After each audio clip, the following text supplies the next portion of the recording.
Hi, I'm going to read the first chapter to Song for a Whale by Lynn Kelly. Until last summer, I thought the only thing I had in common with that whale on the beach was a name. I sat with Grandpa after collecting shells and driftwood scattered along the shore and wildflowers from the dunes. The shells and driftwood were for Grandma, and the flowers were for the whale. Grandpa had asked how school was going, and I told him it was the same, which wasn't good.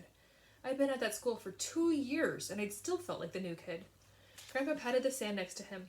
"Did you know she was probably deaf too?" he signed. I didn't have to ask who he meant. The whale had been buried there for 11 years, and my parents had told me enough times about what had happened that day. I shook my head. I hadn't known that, and I didn't know why Grandpa was changing the subject. Maybe he didn't know what to tell me anymore about school.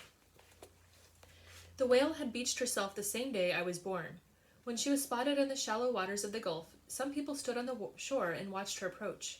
My grandma ran into the cold February water and tried to push her away from the land, as if she could make a 40-ton animal change her mind about where she wanted to go. That was really dangerous. Even though the whale was weak by then, one good whack with a tail or flipped her could have knocked out Grandma. I don't know what I would have done, jumped in like she did, or just stood there. "She wasn't born deaf like we were," Grandpa continued. "The scientist who studied her said it just happened. Maybe she'd been swimming near an explosion from an oil rig or a bomb test." When Grandpa told a story, I saw it clearly, as if it were happening right there in front of me. His signing hands showed me the whale in an ocean that suddenly went quiet, swimming over there, trying to find the sounds again. Maybe that was why she'd been there on her Gulf of Mexico beach instead of in deep ocean waters where she belonged.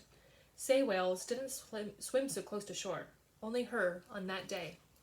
"A whale can't find its way through a world without sound," Grandpa added. "The ocean is dark, and it covers most of the earth, and whales live in all of it. The sounds guide them through that, and they talk to each other across oceans."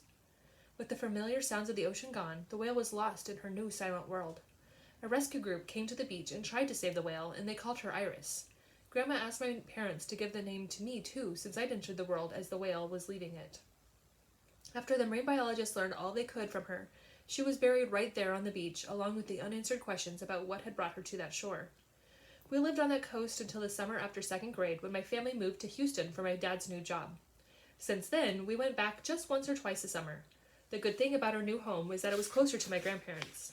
I liked being able to spend more time with them, especially since they were both deaf like me.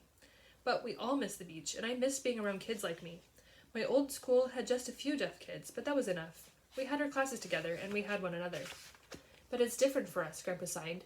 "Out here, there's more light, and all we need is our own small space to feel at home. Sometimes it takes time to figure things out, but you'll do it. You'll find your way." I wish I had asked him how long that would take. And this is Chapter 1 from Song for a Whale by Lynn Kelly.